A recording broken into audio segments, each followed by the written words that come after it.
السلام علیکم، welcome to my channel Farwa Khalid novel. کیسے ہیں آپ سب؟ امید ہے آپ سب خیریت سے ہوں گے۔ میں حاضر ہوئی ہوں محبت آخری منزل از قلم فروا خالد کی نمبر 4 کے ساتھ۔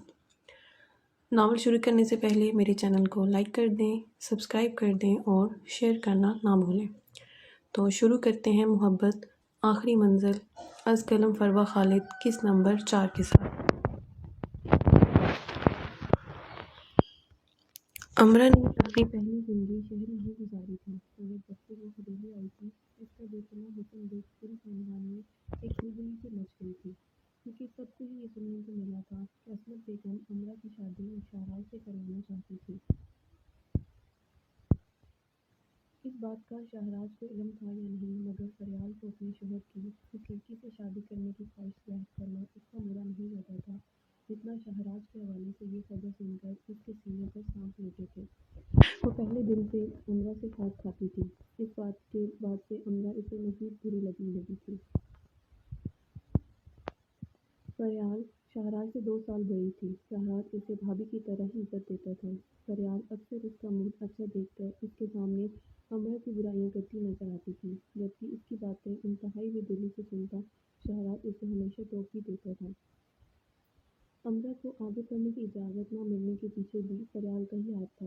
امرا کو پہلے ہی اس پہلو میں اچھا نہیں سمجھا جاتا تھا۔ صحیح کسر فریال نے پوری کر دی تھی۔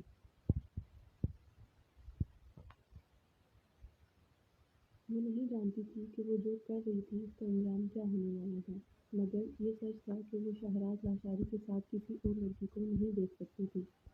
ایسا سوچ کر بھی اس کا خون کھول اٹھتا تھا، اس بات کا ذرا سا بھی احساس کیے بغیر کہ وہ کسی اور کی بیوی تھی۔ اگر شاہنواز لاشاری اس کے ساتھ مخلص نہیں تھا تو کم وہ بھی نہیں تھی۔ اس نے بھی شوہر کے ہوتے ہوئے اپنے سے 2 سال چھوٹے دیور کو دل میں بسا رکھا تھا۔ فریال جو یہاں سے صرف دوا دینے آئی تھی، اپنی سوچوں میں گم امرا کے پاس کھڑی کتنی ہی دیر اسے ناگواریت بھری نظروں سے تکے گئی تھی۔ تمہارا یہ حسن میری آنکھوں میں کھٹکتا ہے امرا لاشاری، اور جو چیزیں میری آنکھوں میں کھٹکتی ہیں میں اسے زیادہ دیر ٹکنے نہیں دیتی۔ اس کے قریب دوائیاں پھینکتی وہ اس کے نازک وجود کے گرد بکھری سیاہ زلفوں کو آتش گیر نگاہوں سے دیکھتی، اس کی کراہوں کو اگنور کرتی وہاں سے نکل گئی تھی۔ ماما، بابا، کہاں چلے گئے آپ لوگ؟ پلیز لوٹ آئے نا، آپ کی امرا بہت تکلیف میں ہے۔ تکلیف سے کراہتی وہ غنودگی کے عالم میں سسکتے ہوئے بولی تھی، مگر اس کی سننے والا وہاں کوئی نہیں تھا۔ بہت دیر بعد جا کر وہ بہت مشکل سے اٹھ کر تکیے کے سہارے بیٹھتی، اپنا درد سے پھٹتا سر تھام گئی تھی۔ جب اس کی نظر ایک جانب رکھے موبائل پر پڑی تھی، جو شاید عصمت بیگم غلطی سے ہی چھوڑ گئی تھی، ورنہ اس کو تو یہاں موبائل بھی نہیں دیا گیا تھا۔ اس پر آئی ان بہت ساری سختیوں کی وجہ فریال ہی تھی۔ اس بات سے انجان امرا انہیں بہت عزت اور محبت دیتی تھی۔ موبائل کی جانب دیکھتے اس کے چہرے پر ایک امید جاگ گئی تھی، کیا پتہ اس اذیت میں تھوڑی کمی آ جاتی۔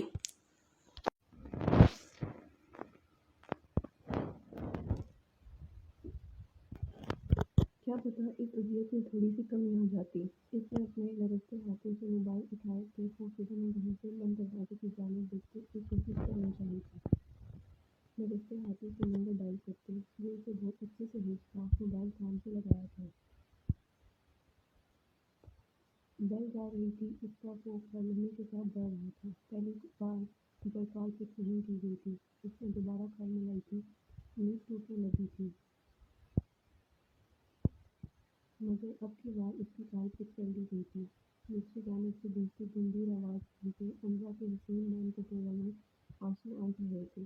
دوسری جانب سے انجان نمبر دیکھ کے معافی مانگی جا رہی تھی، مگر جبکہ وہ بہتی آنکھوں کو سختی سے میچتے ہوئے آواز سنتی اپنی سستی نہیں روک پائی تھی۔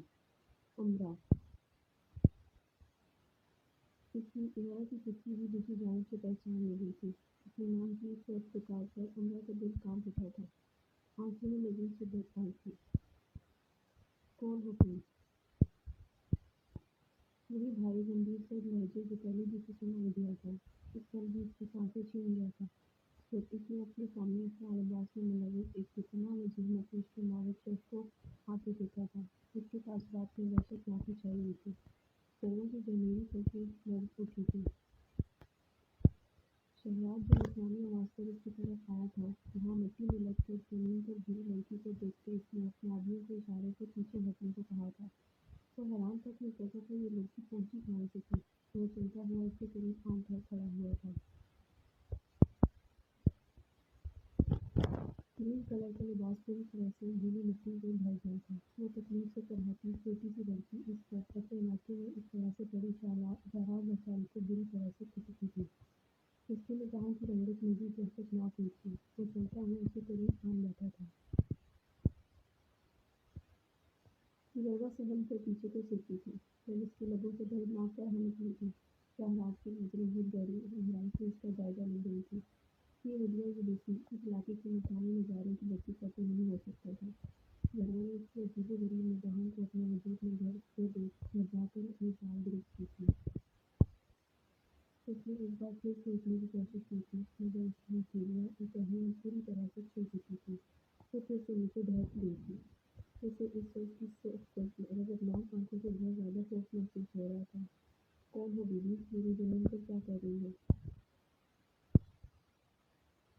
اسے اس لڑکی کا ایسے دیکھ کر خود کو دھکنا انتہائی ناگوار لگا تھا۔ یہ اسے کیا سمجھ رہی تھی کہ وہ اتنا ہلکا انسان تھا؟ شہراب لاشاری کو ایسی باتوں سے زیادہ فرق نہیں پڑتا تھا۔ اس کے بارے میں لوگ جتنا برا سوچتے تھے، اسے اتنا اچھا محسوس ہوتا تھا۔ میرے بابا صاحب کی جگہ آپ کا خود کون؟ وہ اچھی خاصی کانفیڈنٹ لڑکی اس پل ہکلا کر رہ گئی تھی۔ اسے ابھی تک سمجھ نہیں آ رہا تھا کہ اس کے ساتھ ہوا کیا ہے۔ اس کی نظریں بار بار اس لڑکی کی جانب کی جانب اٹھ رہی تھی، جہاں سے وہ نیچے گری تھی۔ اس کی بات شہراب لاشاری کو مزید ناگوار گزری تھی۔ وہ اس کی جانب جھکا تھا۔ یہ میرا علاقہ ہے، یہاں آئی ہر شے میری ملکیت ہوتی ہے، چاہے وہ انسان ہو یا کوئی چرند۔ شہراب لاشاری کو اس لڑکی کا یہ حوصلہ افزا انداز پسند نہیں آیا تھا۔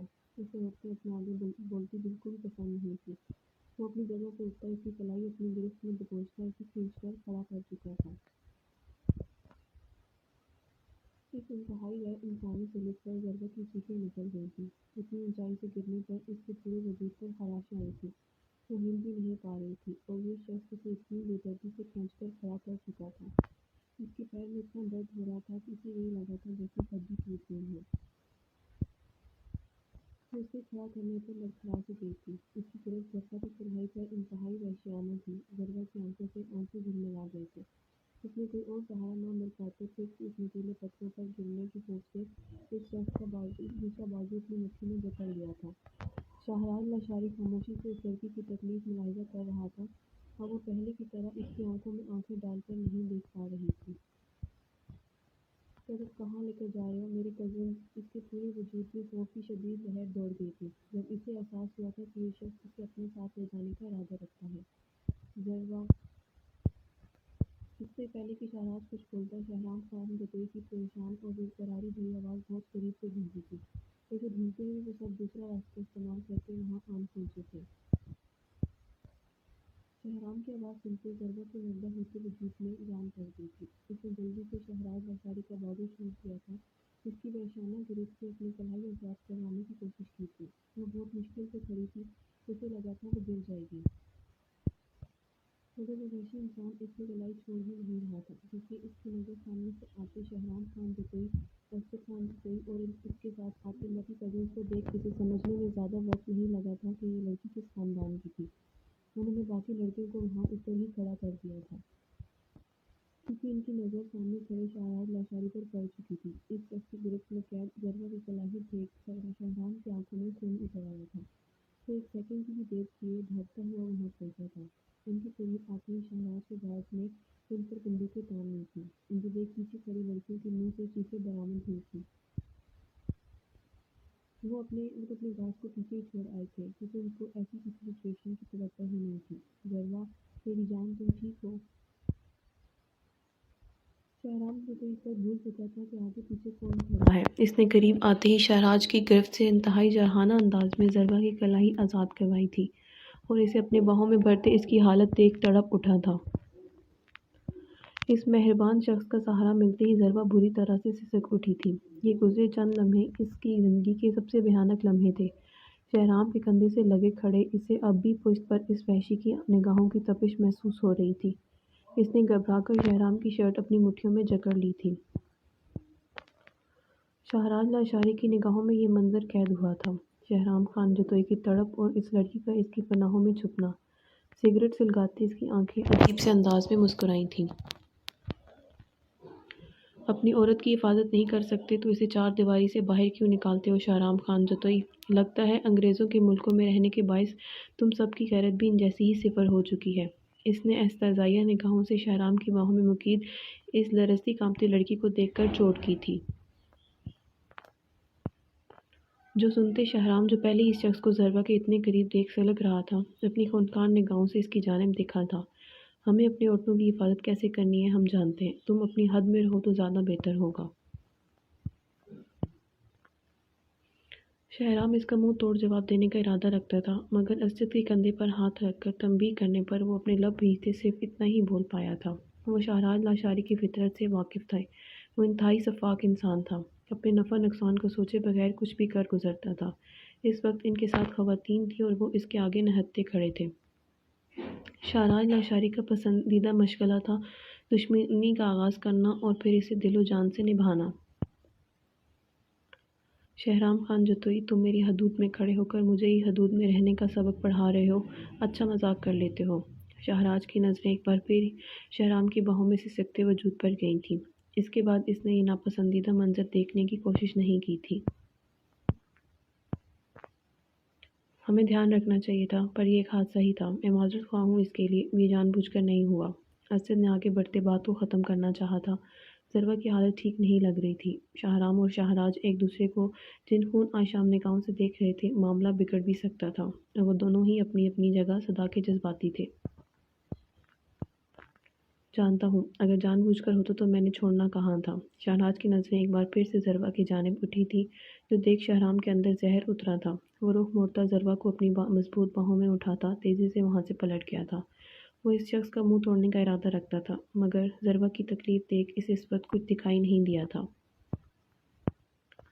جبکہ شہراز لاشاری نے راکھ بنے اپنے سگریٹ کو زمین پر پھینکتے پیر سے مسل دیا تھا۔ اٹس اوکے جتوئی صاحب، اگلی بار خیال رکھیے گا، میں بار بار غلطیاں معاف نہیں کرتا۔ اپنی بات کہتا وہ واپس پلٹ گیا تھا۔ اسد کو اس کا یہ مغرور انداز لگا تو بہت برا تھا مگر وہ صبر کے گھونٹ بھرتا معاملے کو بگڑنے سے بچانے کی خاطر باقی سب کو لیے واپس پلٹ آیا تھا۔ جو سبھی اس وقت ضربہ کی حالت دیکھ پوری طرح سے پریشان ہو چکے تھے۔ ضربہ بے ہوش ہو چکی تھی۔ تکلیفوں سے زیادہ یہ خوف کی وجہ سے ہوا تھا۔ شہراز جو واپس پلٹ رہا تھا اچانک سے اس کے پیروں کے سامنے ایک سیاہ رنگ کا جدید DSLR آیا تھا جس کی حالت بھی اس لڑکی جیسی ہی لگ رہی تھی۔ یقیناً یہ اسی کا تھا۔ شہراز نے جھک کر اسے اٹھا لیا تھا۔ ادا سائیں واپس آ گئے ہیں مگر وہ بہت زیادہ سنجیدہ اور پریشان سے لگے ہیں مجھے۔ نہ جانے ایسا کیا ہوا ہے وہاں، بتا بھی نہیں رہے۔ قربان جتوئی بے چینی کے عالم میں ڈرائنگ روم میں ٹہل رہے تھے۔ بطول بی بی تسبیح ہاتھ میں لیے ایک جانب بیٹھی تھیں۔ ان کا دل نہ جانے کیوں گھبرا رہا تھا، جیسے کچھ بہت برا ہونے کا اندیشہ ہو۔ انہیں اس وقت شدت سے اپنے پوتے کی یاد آئی تھی۔ شاید اگر وہ یہاں ہوتا تو حالات ایسے نہ ہوتے۔ وہ جوش سے نہیں ہوش سے کام لینے والا شخص ہر طرح کے معاملات کو سنبھالنے کی طاقت رکھتا تھا۔ لیکن ستم ظریفی ہی یہی تھی کہ وہ ان سے خفا تھا۔ مجھے کیوں لگ رہا ہے کہ ادا سائیں کوئی بڑا فیصلہ کر کے آئے ہیں مگر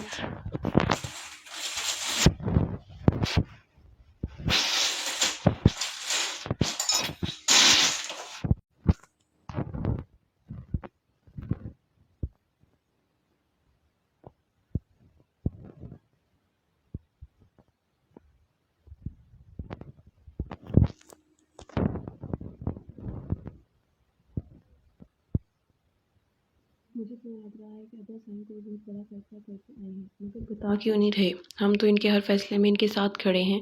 حاکم بھی کچھ نہیں بتا رہا، وہ تو ویسے بھی ادا سائیں کی مرضی کے بغیر اپنا منہ نہیں کھولتا۔ وسیم جتوئی کی پریشانی بھی ان سے مختلف نہ تھی۔